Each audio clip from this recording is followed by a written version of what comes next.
Will Ilia Topuria versus Islam Makhachev happen in our lifetime? The greatest fight ever has now escaped us twice. In the fallout of the White House card announcement, we got a reveal that Islam versus Ilia was supposed to happen on that card through some of the coldest words from Ilia Topuria on Twitter, which reads, "Once again, Islam comes up with an excuse. This time it's an injury. I always knew I would be part of the White House event. Even when the UFC told me at one point that they wouldn't count on me for the event, I knew it was part of the negotiation. When they finally told me I would be on the White House card, they mentioned Islam and didn't hesitate for a second to accept the fight. Even though the fight hadn't been officially confirmed yet, the White House card was going to be announced the next day. When I woke up, I found out that Islam had gotten injured." And then Justin Gaethje appeared. Once again, someone else who will pay for Islam's escape. Both their manager is a bitch and also ugly as hell. "Justin, see you at the White House. I'm not someone who humiliates people. It will be quick. When you wake up, everything will be over." Which, Jesus Christ, Justin Gaethje might actually get assassinated on the White House lawn. And Islam, or should I say Ali, responded with, "We both know who chickened out here. You can cover your cowardice with nasty tweets, but don't worry, one day you will get what you asked for. And your fat ass manager don't have to ask for billions to fight me. We'll do it for free." Hilarious. But damn, Twitter war aside, we were so close to seeing Ilia versus Islam on historically one of the biggest stages of all time. But because of injury, or I don't know, maybe the price Ilia was asking for, according to Ali, Islam had to pull out, which makes it twice now that the greatest fight ever has been canceled. With the two fight fallouts, the manager beefs, the two in different weight classes, and time ticking, the question is, will we see this fight actually happen? Or is this going to turn into one of the many what ifs in UFC history? Will it match the allure of a GSP versus Anderson Silva, Tony Ferguson versus Khabib, or John versus Tom? Will we see Ilia Topuria versus Islam Makhachev in our lifetime? Alright, let's go back to the beginning. Ilia Topuria has been calling out Islam since the start. Literally when he first became champion and knocked out Volk, this guy had so much confidence. He was already calling out the pound for pound best and already saying he was going to move up and try to be double champion with 0 title defenses at this point. Then even in the build-up of the first title defense with Max Holloway, he was already looking over Max and calling out Islam for a super fight in 2025. 2025 comes around, and after Islam made quick work of Renato Moicano, Ilia tweeted out, "Islam, if I want to, I can finish you. If I want to, I can knock you out. I'll make it look easy. See you soon." Then a couple months later, Ilia added even more fuel to the fire by saying he would be the first person to submit Islam, and on top of that, do it in front of Khabib in this interview. And I remember around this time in late 2024, early 2025, Ilia versus Islam hype was through the roof, and it made sense with what both guys were doing at the time, and it made even more sense when Ilia announced pretty much out of nowhere that he would be vacating the title at featherweight and moving up to lightweight permanently because the weight cut was too much. As soon as this happened, everyone knew what the logical next step was. It was for Ilia to fight the then champion at lightweight, Islam Makhachev, in the super fight of the ages. The fight to establish not only pound for pound best, but probably the greatest of all time moving forward. But not so fast. The only people not on board was, of course, Islam and his camp. Despite everyone wanting this fight, Khabib pumped the brakes, telling everyone that Islam is not going to defend against another 145er. Ilia doesn't deserve the title shot because he hasn't fought anyone at 155, and there were rumors at the time that Islam also thought his weight cut was too brutal and wanted to move up. But because this fight was way too big for the UFC to pass up, they actually sent Hunter Kampa all the way to Dagestan to try to negotiate with Islam about a fight with Ilia. And what came out of these negotiations was a compromise with a stipulation. Ilia Topuria versus Islam Makhachev was going to happen in the summer if and only if Islam's boy Bilal won and defended his title against Jack Della Maddalena. If not, Islam was going to go up to 170 and swoop in for the second title. So it came down to this: Bilal versus JDM. Who would have guessed that the fate of the UFC world was in Bilal's hands, and everyone was going to be cheering for Bilal that night. And all he really had to do was beat JDM like everybody else, right? Drown him with the wrestling and avoid the boxing of JDM. But after getting stuffed a few times early, Bilal said fuck it and tried his hand at the hands and started trading with JDM. It made for an amazing war and one of the best fights of that year, but damn, in doing so, Bilal lost, and because of this marks the first time the super fight slipped out of our hands. And as you may know, both guys would go on to become champion of their new divisions. Ilia Topuria absolutely starched Charles Oliveira, and Islam would go on to dominate JDM. which gets us to now. In anticipation for the White House card, Ilia Topuria announced that he had a fight scheduled for his return and said, quote, "You wouldn't believe it."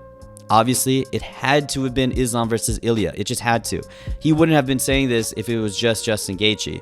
That was the fight everyone was expecting.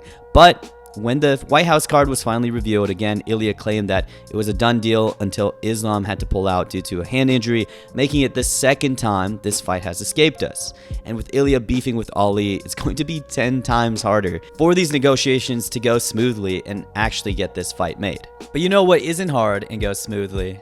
It's today's sponsor. Hey y'all, we're back with a familiar face in Clover, which is something I really wish I had when I was in college and money was running tight all the time. I remember there are a lot of weekends in which my friends would invite me out, but I had to say no because I hadn't gotten paid yet. But that's where today's sponsor, Clover, comes into play. Clover is a financial app that allows users to get up to $400 before payday with no credit check, no hidden fees, and no late fees. So whether it's those unexpected car payments, rent, gas, or those impromptu night outs, Clover is there to bridge the gap and help you avoid financial stress.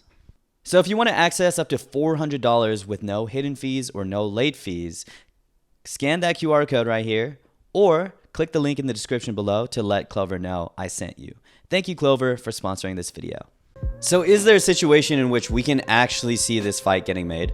One of the biggest problems with this fight now is definitely the weight class. I really wonder what weight class Ilia versus Islam was planned to take place at in the White House card. Because now that Islam is seemingly permanently at 170, it's hard to know where this fight should take place. Because if Ilia moves up to 170, he's at a huge size disadvantage. I've said it before and I'll say it again. I think the main reason Ilia weighs a lot for a smaller 5'7" frame isn't because of muscle mass, but because of bone density, which is probably the reason he hits so goddamn hard, and probably why it was so hard to cut weight for him, because it's practically impossible to cut bone density. So he was probably cutting whatever little body fat or water he had left. But that bone density is not going to help him fend off the big and strong and creatine-filled Islam Makhachev.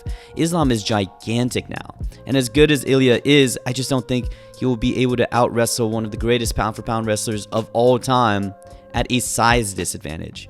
Ilia said on Joe Rogan he's about 175 to 180, but Islam is easily 190 plus these days. A 10 to 15 pound difference is huge, especially considering Islam is going to use his wrestling much more than his striking. So as much as I do think Ilia is confident enough to sign the contract at 170 and challenge himself, I don't think this fight would be competitive. Then forget about 155. Looking at these pictures of Islam at 155 is actually insane. He literally looks dead. And now that he looks like this, there's physically no way Islam can ever weigh 155 again. Ilia has said offhandedly that he would be down to compete against Islam at a catch weight of 165, which would be really interesting, and I do think those 5 pounds would make a pretty good difference for Ilia and would be a lot closer of a fight than 170, but the thing is, that would suck with this fight because there would be no belt on the line. Unless the UFC creates a 165 pound division and whoever wins that fight becomes the champ there, I doubt this actually happens. A one-off fight for no stakes would kind of suck, but at the same time, it would be the best compromise for Islam and Ilia size-wise, and I still, like many, would want to see this fight even if there's no real stakes involved. So let's say they negotiate some weight class that everybody's happy with. They actually negotiate the fight, Ali and Ilia. When would this fight actually happen? Obviously, Ilia has to deal with Justin, and I presume between now and June, Islam is going to be ready to fight and will probably have his first title defense announced in that time. After both probably defend their title, who knows? We could be ending the year with Islam and Ilia, which would be great, but damn, would suck for Arman, as he has now had to wait for Patty and Justin, then had to wait for Justin and Ilia, and in this scenario would have to wait for Ilia and Islam too. Ideally, Ilia would fight Arman after Justin and then Islam in the next year, or really the most ideal scenario, Ilia wouldn't even be fighting Justin, he would be fighting Arman right now and then Islam, but I don't know.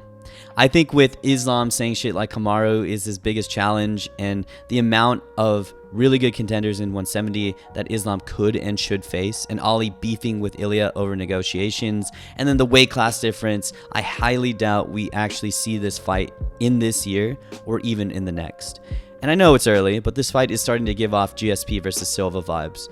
Two of one of the greatest of all time, trying to bridge the gap between weight classes and make one of the greatest fights happen, but for a plethora of reasons, the fight just couldn't be made. So anyways, what do you guys think about Ilia Topuria versus Islam Makhachev? Will it actually ever happen? What weight class would this fight actually happen? I'm super interested to see if this fight, one of the greatest fights of all time, if not the greatest fight of all time, in terms of skill, in terms of danger, in terms of stakes, in terms of pound for pound greatness, would ever happen. We need to see this fight in one way or another. But anyways, thank you guys for watching, always supporting, and I'll see you in the next one. Peace.